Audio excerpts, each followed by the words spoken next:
पिछले एपिसोड में देखा था कि दाफेन ने गांव की बढ़िया तरीके से पिटाई कर दी थी। तो उसको मार मार कर उसकी हालत खराब कर देता है, लेकिन प्रिंसेस वहां पर आकर उसको रोक लेती है। इसके बाद प्रिंसेस दाफेन को एक जगह पर लेके गई थी जहाँ पे त्यांगलोंग, जुगुन और सारे के सारे साथी मौजूद होते हैं। दाफेन हैरान हो जाता है कि आखिरकार प्रिंसेस मुझे यहाँ पर क्यों लेके आई है, यहाँ पे तो मेरे सारे दुश्मन ही मौजूद है। लेकिन प्रिंसेस उसे उन्हीं दुश्मनों के हवाले करने के लिए लाई होती है। यह देखकर दाफेन हैरान रह जाता है, कुछ भी सोच नहीं पाता है और कहता है प्रिंसेस ने मुझे धोखा दिया। और वो बहुत ज्यादा भड़क चुका था, इसलिए वह सारे के सारे दुश्मनों का मुकाबला करता है, उन लोगों को बहुत मारता है। लेकिन दुश्मनों की तादाद काफी ज्यादा, इसलिए वो अपनी जान बचाकर चिकन के साथ वहाँ से भागना स्टार्ट कर देता है। इसके बाद यह नेक्स्ट एपिसोड यहाँ से स्टार्ट होता है। इस एपिसोड के स्टार्टिंग दाफेन उसी चिकन पर सवार होकर वहाँ से आगे बढ़ रहा था। आगे बढ़ते हुए रात हो चुकी थी। अब उसे ऐसा लग रहा था कि अब मेरे पीछे कोई नहीं है, मैं यहाँ से आराम से आगे बढ़ सकता हूँ। लेकिन दाफेन यह सोचा ही था, तभी वहाँ पर त्यांगलोंग पहुँच जाता है। यहाँ पर आने के बाद दाफेन से कह रहा था, तुझे क्या लगता है तू हमारे पर्पल गार्डन सेक्ट के सिपाहियों से बच सकता है? ये तेरी बहुत ही बड़ी गलतफहमी है, ऐसा कभी नहीं हो सकता। हमारे पर्पल गार्डन सेक्ट के सिपाहियों ने तुझे चारों तरफ से घेर लिया है, तू यहाँ पर अब मरेगा। कहता है सिपाहियों घेर लो उसे और इसके ऊपर हमला करो। फिर जब त्यांगलोंग अपने आस पास देखता है तो उसका पोपट हो जाता है, क्योंकि यहाँ पर कोई दूसरा सिपाही आया ही नहीं था। सारे लोग दाफेन से डरकर पहले ही भाग चुके थे, जो देखकर त्यांगलोंग के गुस्से का ठिकाना नहीं रहता। आखिर इतने डरपोक लोगों को मैंने अपनी टीम में शामिल ही क्यों किया। दाफेन त्यांगलोंग का बढ़िया तरीके से मजाक उड़ाता है, उसके ऊपर हंसते हुए कहता है तू तो अभी बड़ी बड़ी फेंक रहा था, जल्दी तू घबरा गया, तुझे ऐसा उदास देखकर मुझे अच्छा नहीं लग रहा। त्यांगलोंग कहता है कि ज्यादा दिमाग खराब मत कर, अकेला भी काफी हूँ तेरे लिए, मैं यहाँ पर अकेले ही तुझसे फाइट करूंगा, देखता हूँ तू मेरे मुकाबले का है भी या फिर नहीं। इस पर दाफेन कहता है अच्छा ऐसी बात है, मुझे पिछली बार की मार अभी याद नहीं है, मैंने कैसे तुझे मारा था, फिर भी पीछे पड़ गया और मुझे पिछली बार मारने में थोड़ी सी कमी रह गई, पहले ही तुझे मार दिया हो, तेरे अंदर जो चर्बी है ना खत्म हो चुकी हो। ठीक है कोई बात नहीं, जितनी बची हुई चर्बी है उसे मैं अभी खत्म कर देता हूँ। क्यों चिकन क्या कहता है, धुलाई की जाए इसकी? इस पर चिकन कहता है हाँ ठीक है, मैं तो तैयार हूँ, चलो जल्दी करते हैं कि धुलाई करते हैं और बहुत मजा आएगा। यह सुनकर दाफेन अपनी पावर को एक्टिवेट करता है। उसने अपनी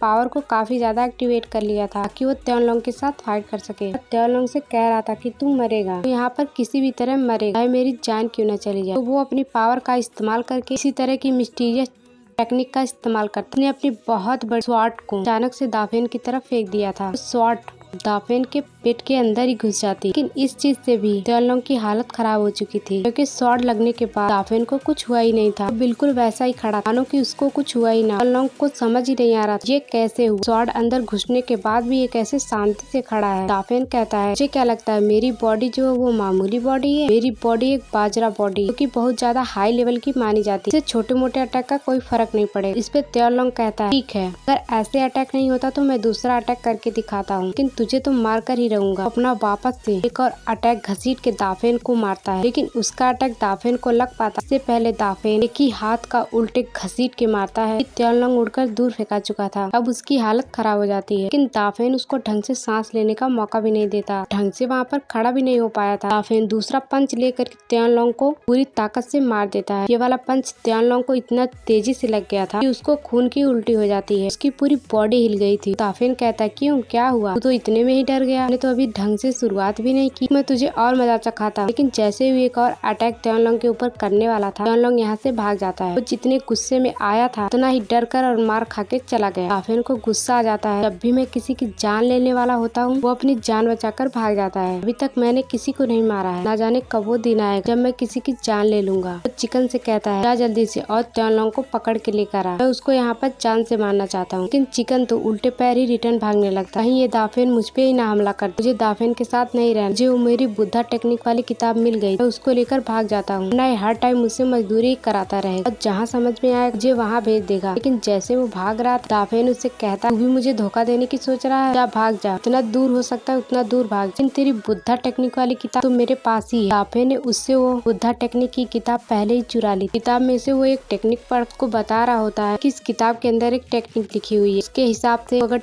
कल्टीवेशन करता है ना, तो तू खुद को एक इंसान के रूप में ट्रांसफॉर्म कर पाएगा। चिकन उसके बाद नहीं रहेगा, खुद को इंसान में भी बदल सकता है, लेकिन वो करने के लिए खास तरह की कल्टीवेशन करनी पड़ेगी, जैसे जैसे इस किताब में लिखी। किताब नहीं चाहिए क्या तुझे? किताब लेने के बाद तुझे मेरी मदद लगेगी टेक्निक कल्टीवेट करने में। जो सुनकर चिकन का दिमाग खराब हो जाता है, मेरे पास से वो किताब कैसे चुरा? मुझे नहीं लगता ये कभी मेरा पीछा छोड़ेगा। वो फिर थक हार कर दाफिन के पास आ जाता है। दाफिन उसे कहता है, मैं थक गया, चल मेरे हाथ पैर दबा फटाफट। तो चिकन दाफिन के हाथ पैर को दबाना शुरू कर देता है। तब दाफिन उसे कहता है, अब मुझे भूख लगी, मेरे लिए कुछ अच्छा बढ़िया बढ़िया लेकर आ, ताकि मैं उससे अपनी भूख मिटा सकूं। वो चिकन भाग कर जाता है, किसी नदी के अंदर से एक मछली को लेकर आता है, अपनी पावर की मदद उसको जला देता है, ताकि वो पकी हुई मछली दाफिन को दे सके। लेकिन दाफिन जैसे उस मछली को खाया था, उसका पूरा मूड खराब हो जाता है। उसमें कोई मसाला था ही नहीं। चिकन से कहता है, अभी मैं बिना मसाले की जली हुई मछली खाऊंगा क्या? जा दूसरा कुछ न कुछ लेकर आ, मुझे बहुत तेजी से भूख लगी हुई है। काश जूडी यहाँ पर हो, तुझे ही मुझे पका कर दे मुझे खाकर मैं अपना पेट भर लेता, क्योंकि तेरा टेस्ट सबसे ज्यादा लाजवाब हो। मुझे खाने का मेरा बहुत ज्यादा मन है। चिकन को काफी ज्यादा गुस्सा आ जाता है। एक दिन मौका मिल जाए उसको नहीं छोड़ूंगी, मुझे समझ के क्या रखा है। दाफिन चिकन के पीठ पर सवार होकर पूरा इलाका घूम रहा होता कि उसकी सैर हो जाए रात भर के लिए। पूरा इलाका घूमने के बाद दाफिन जब एक जगह पर बैठ जाता है, तो चिकन वापस फ्रूट लेकर आता है दाफिन के लिए, ताकि उसको दे सके। फ्रूट भी दाफिन को बिल्कुल पसंद नहीं आते। वो कह रहा था कि मुझे प्रिंसेस के हाथों का खाना खाना है। वो तो अपना मजे से घोड़ा गाड़ी के अंदर बैठकर खाना खा रही होंगी, लेकिन मुझे समझ नहीं आ रहा कि प्रिंसेस ने मुझे धोखा क्यों दिया। मैंने उनका क्या बिगाड़ा है, उन्होंने मुझे इतना बड़ा धोखा दिया? या फिर ऐसा हो सकता है उनकी कोई मजबूरी रही होगी इस तरह का काम करने के लिए। अभी बहुत कम टाइम हुआ उनसे मिले हुए, उनका भी मेरे साथ रहते हुए काफी कम टाइम हुआ। इतना जल्दी भरोसा भी नहीं किया जा सकता। उनको लग रहा होगा आगे चलकर मैं कुछ गड़बड़ी कर सकता हूँ, मुझे दुश्मनों के हवाले कर दिया। समझ नहीं आ रहा प्रिंसेस भरोसे के लायक भी है या फिर नहीं है। इतना अच्छे से बातें करते, मुझे नहीं लगता वो इतनी बुरी होंगी। हो सकता है कि कोई मजबूरी रही होगी, इस वजह से उन्होंने ऐसा किया। ठीक है, एक बार जाकर मैं उनसे बात ही कर लेता हूँ, शायद ये मामला यहीं पर सेटल हो जाए। वही चिकन जो था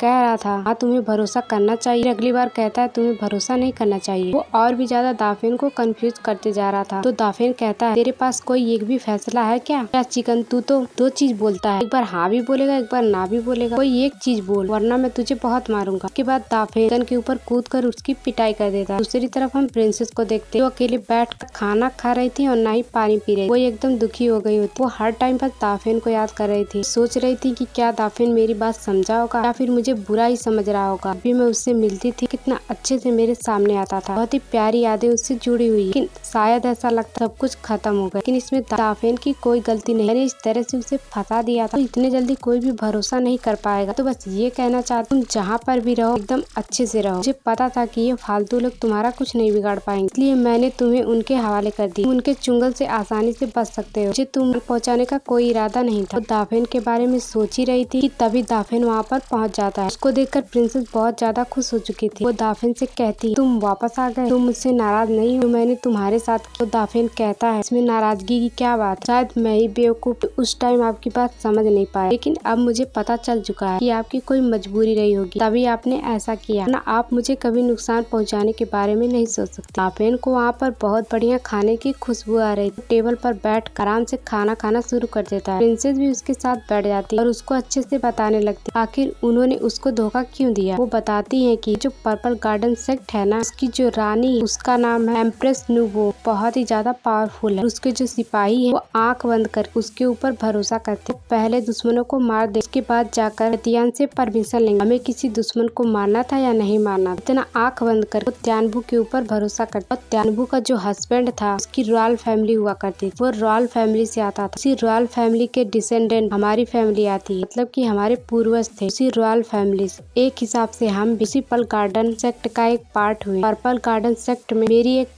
अच्छी पोजीशन है, इस वजह से उनको मैं धोखा नहीं दे सकता। अगर मैंने ऐसा किया हमारी पूरी की पूरी फैमिली खतरे में आ जाएगी, वो भी इतने बड़े खतरे में इसके बारे में तुम सोच भी नहीं सकती। इसलिए हमारी फैमिली को बचाने के लिए मैंने इस तरह का फैसला लिया। अगर मैंने ऐसा फैसला नहीं लिया हो तो मेरी तो जान चली जाए, मुझे उससे कोई फर्क भी नहीं पड़ता, लेकिन मेरे फैमिली वालों को भी नहीं छोड़ा जाता। जो सुनकर दाफिन एकदम हैरान रह जाता है, ऐसी बात है, मुझे तो ये बिल्कुल भी नहीं पता था। प्रिंसेस भी उसी पर्पल गार्डन सेक्ट का एक पार्ट हुई, उनकी फैमिली भी उसी की मेंबर है, लेकिन अभी भी उसको एक बात समझ नहीं आई, लेकिन पर्पल गार्डन सेक्ट वाले मेरे ही पीछे क्यों पड़े? मेरे पास तो सिर्फ ये हेवन पिलर है, क्योंकि मेरे कल्टीवेशन पावर को दर्शाता है। इसकी वजह से तो कोई किसी की जान नहीं लेता, कोई ना कोई बड़ा मकसद है। इस वजह से ये लोग मुझे मारने की कोशिश कर रहे हैं। वो प्रिंसेस से पूछता है आपको पता है ऐसा क्यों हो रहा है, मैंने क्या बिगाड़ दिया उन लोगों। तो प्रिंसेस कहती है इसके बारे में तो मुझे भी नहीं पता। ये लोग जितने भी सिपाही थे ना, सिर्फ एक मोहरा है एम्प्रेस त्यानबू का। वो जो बोलती है वो वही करते हैं। लेकिन अगर तुम्हें सच्चाई जाननी, आखिर पर्पल गार्डन सेक्ट वाले तुम्हें क्यों मारना चाहते, तो तुम्हें एम्प्रेस त्यानबू के पास जाना पड़ेगा। वही तुम्हें सच्चाई बता सकती है वो तुम्हें क्यों मारना चाहती है। और तुम्हें ये चीज पता है एम्प्रेस त्यानबू जो है ना, वो कोई